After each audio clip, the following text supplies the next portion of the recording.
Oke, bismillahirrahmanirrahim. Assalamualaikum warahmatullahi wabarakatuh. I want to explain, aku akan menjelaskan tentang Speech Act Part 1. So, wait. Hello, my name is Laily Nur Alfiah, student number 2041900 and I'm from class TPIA. Well, from the first one, introduction, I want to explain about the history. Saya akan menjelaskan tentang sejarahnya, di mana sejarahnya adalah speech act theory took foreshadow by the Austrian philosopher Ludwig Wittgenstein views about language schemes. It's usually attributed to the Oxford philosopher, yaitu J.L. Austin. The basic ideas which were formed by him in the late 1930s were presented in his lectures given at Oxford in 1952 and later until 1955. After his death in 1960, Austin's ideas were refined, systemized, advanced by his Oxford pupil, the American philosopher John R. Searle. Jadi sejarah dari Speech Act ini adalah kata teori tindak tutur ini, meskipun ditemukan oleh filsuf Austria, yaitu Ludwig Wittgenstein, tentang permainan bahasa, tapi sering dikaitkan dengan filsuf Oxford, yaitu J.L. Austin. Nah, ide-ide dasar ini dibentuknya pada akhir tahun 1930, kemudian diberikan dalam perkuliahannya pada tahun 1952 sampai 1965. Pada tahun 1960, Austin meninggal dunia dan ide-ide Austin tentang bagaimana melakukan sesuatu dengan kata-kata disempurnakan, disistematiskan, dan diajukan oleh muridnya di Oxford, yaitu filsuf Amerika John R. Searle. Nah, sebenarnya apa sih itu Speech Act? Speech Act simply state the central theme of Speech Act is that the uttering of a sentence is or is part of an action within the framework of social institution and convention. Jadi, sederhananya, tindak tutur adalah pengucapan suatu kalimat yang menjadi bagian dari suatu tindakan dalam kerangka ucapan dan konvensi sosial. So, this is the Speech Act has a slogan, atau Speech Act ini mempunyai slogan yaitu saying is part of doing, a word part of deed. Jadi, mengatakan itu termasuk dalam sebuah tindakan. Begitupun juga dengan kata. Next. In the 1930s, descriptive fallacy, interesting function of language is that making true or false statement became influential philosophy. Like this, unless a sentence can, at least in principle, be verified, it was strictly speaking meaningless. Levinson, 1983. Jadi, pada tahun 1930 terdapat kekeliruan deskriptif menjadi salah satu filsafat yang berpengaruh. Nah, descriptive fallacy, apa itu descriptive fallacy? Yaitu ketertarikan fungsional interesting dari sebuah bahasa yang membuat itu pernyataan yang benar atau yang salah. Nah, gagasan bahwa kecuali sebuah kalimat dapat tidaknya pada prinsipnya itu diderifikasi, itu benar-benar tidak berarti. Nah, dalam hal ini, maka tadi si Austin membuat sebuah performative and constitutive. Nah, yang pertama, some ordinary language sentences are not employed to make statement and hence cannot be said to be true or false. Jadi, beberapa kalimat bahasa biasa tidak digunakan untuk membuat pernyataan. Oleh karena itu, tidak dapat dikatakan benar atau salah. Seperti contohnya, good morning, is he vegetarian?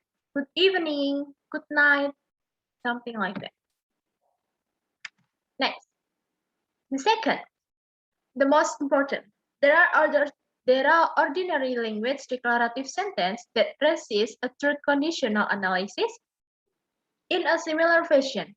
The point of uttering such sentence is not just to say things, but also actively to do things. In other words, such utterance have both a descriptive and an affective aspect. Jadi, ada kalimat deklaratif bahasa biasa yang menolak analisis kondisional kebenaran dengan cara yang sama. Maksud dari mengucapkan kalimat-kalimat seperti itu bukan hanya untuk mengatakan sesuatu, tapi juga aktif untuk melakukan sesuatu. Dengan kata lain, ujaran tersebut memiliki aspek deskriptif dan aspek efektif. Nah, a performative utterance is one that actually describes the act that it performs, or we can say it performs some act and simultaneously describe that act. Jadi, apa itu yang dimaksud dengan performative utterance atau pernyataan performatif adalah salah satu yang mendeskripsikan tentang aktivitas itu ditunjukkan, performs. Atau kita dapat mengatakan bahwa it performs some act itu menunjukkan beberapa aktivitas atau beberapa perlakuan dan stimulus describe that act, dan itu dideskripsikan dalam aktivitas tersebut. So, tadi itu termasuk dalam performative utterance. Sekarang substantive utterance apa itu? Is one which makes an assertion. We can say it is often the utterance or a declarative sentence, but is not performative.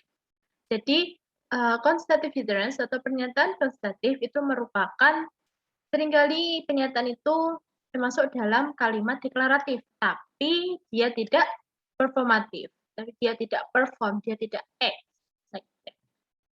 Next. For the example, I promise to pay you tomorrow. Nah, ini kalimat tersebut termasuk dalam apa? I promise to pay you tomorrow is performative because in saying it, the speaker actually does what the utterance describes. He promises to repay here the next day. That is the utterance. What described is a promise. Jadi, I promise to pay you tomorrow termasuk dalam kalimat performative utterance karena ketika mengatakannya, speaker atau pembicara, penutur kata sebenarnya melakukan hal tersebut, hal yang dideskripsikan dalam pernyataannya, bahwa dia berjanji untuk membayarnya besok, seperti itu. That is the utterance both described and is a promise. Jadi pernyataan tersebut masuk dalam dua-duanya, yaitu mendeskripsikan dan itu adalah promise. Nah, a typical performative utterance usually contains the first person pronoun I. Jadi, tipikal pernyataan performatif ini biasanya termasuk apa ya? Contains the first person pronoun I. Meliputi first person pronoun, yaitu I atau aku, followed by a certain type verb in the present tense. Dan diikuti beberapa tipe dari sebuah kata kerja dalam present tense. Next. Nah, seperti contoh yang kedua, I'm trying to get this box open with a screwdriver.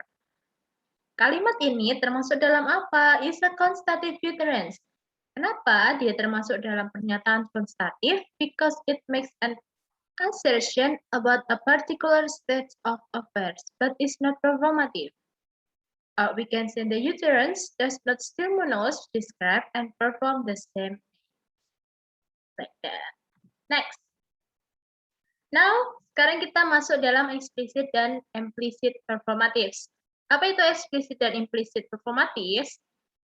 From the first one, explicit performatives are performative utterance which contain a performative verb that makes explicit what kind of act as is being performed.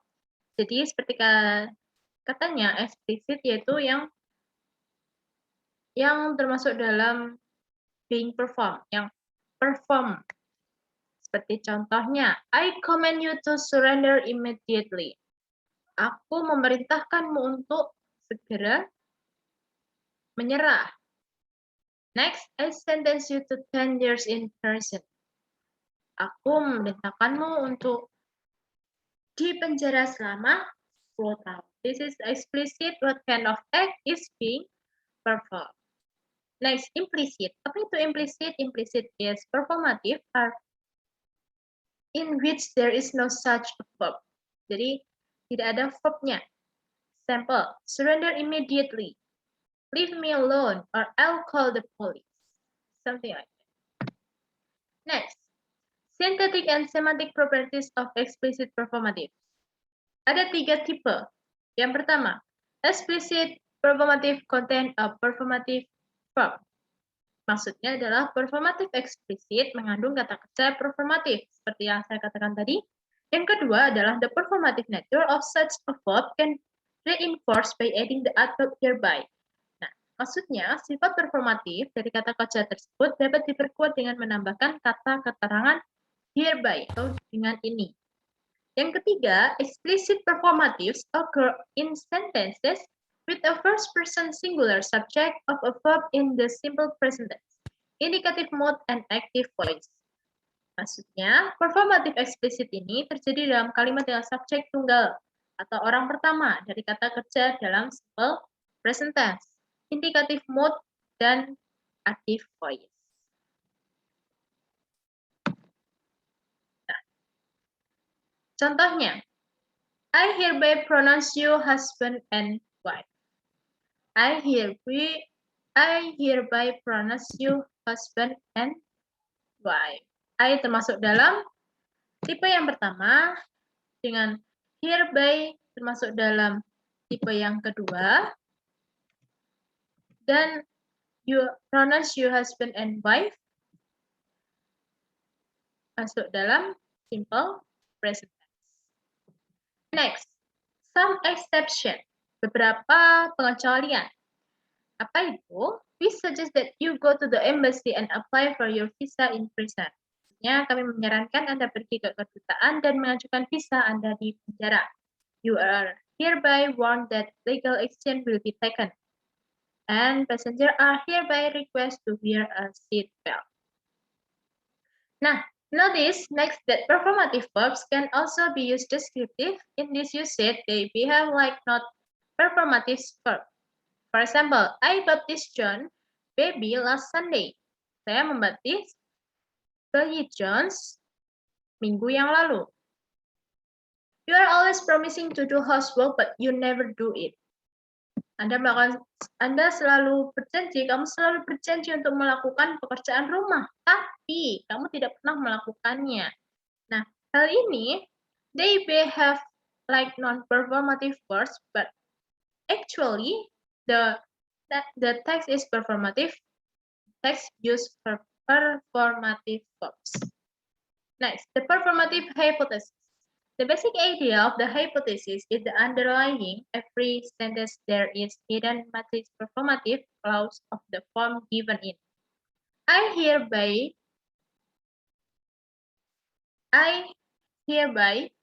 is the verb you that is. 50 is a performative verb and S is a complement clause.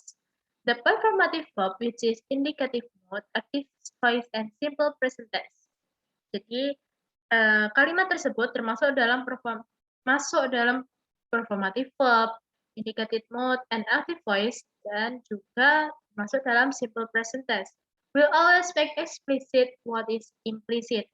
So the magic performative clause can be deleted without meaning being changed. Gitu. Nah, according to this hypothesis, the performative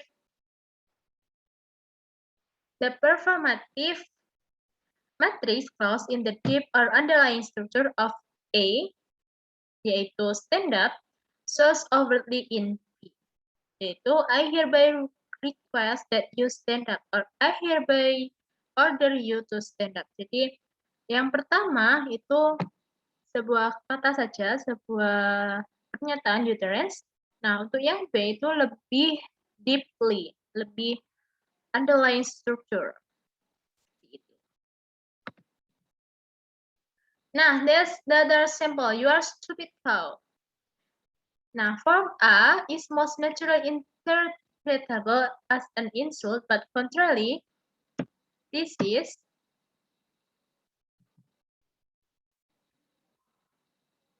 the prediction of the performative hypothesis. Number B, I hereby insult you that you are stupid girl. This sentence is so oddness. First, John insult Mary Bay saying that she was stupid cow. It indicates that verb insult can be used descriptively without any problem. Nah, a variety of other synthetic, semantic, and pragmatic difficulties, the performative hypothesis has long been abundant. Jadi beberapa masalah yang ada di performative hypothesis, yaitu synthetic, semantic, and pragmatic difficulties, masalah tentang sintaktik, semantik, dan pragmatik, itu membuat performative hypothesis sekarang tidak digunakan. Karena seperti yang dilihat dalam contoh, itu terlalu sulit dan terlalu sukar untuk diperjelas.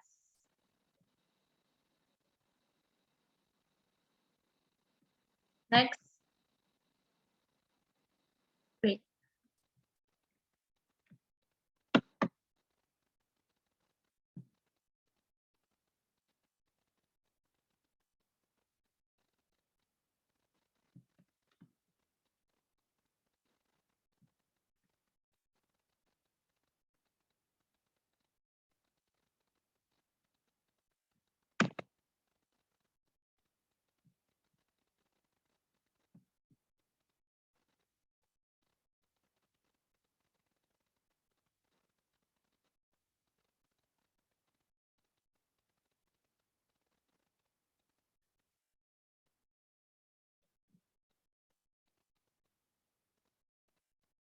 Nah, Austin Felicity condition are performative.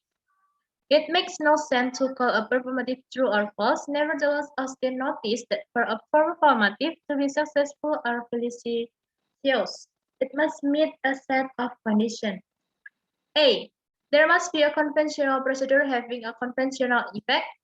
And the second, the circumstance and person must be appropriate as specified in the procedure. Jadi, tidak masuk akal untuk menyebut performatif itu benar atau salah, namun Austin memperlihatkan bahwa itu harus performatif felicitous atau berhasil, itu harus memenuhi serangkaian kondisi. Di antaranya adalah harus ada prosedur konvensional yang memiliki efek konvensional juga. Yang kedua, keadaan dan orang harus sesuai sebagaimana yang ditentukan dalam prosedur. B. The procedure must be executed correctly and completely. C. Often, the person must have the requisite thoughts, feelings, and intention as specified in the procedure, and any consequent conduct is specified, the relevant parties must do. Jadi prosedur harus dijalankan dengan benar dan sepenuhnya. Nah, seringkali orang tersebut harus memiliki pikiran, perasaan, dan ingat sebagaimana ditentukan dalam prosedur. Dan jika perilaku konsekuen adalah ditentukan, pihak terkait harus melakukannya. If condition A or B are not observed, then what Austin described as misfire takes place. Jika kondisi A atau B tidak diamati, maka yang digambarkan Austin sebagai terjadi misfire. Nah, if condition C is not met, then abuse is an outcome. Jika kondisi C tidak terpenuhi, maka terjadi penyalahgunaan. So, this is the last slide for my presentation. Thank you very much for your attention. Assalamualaikum warahmatullahi wabarakatuh.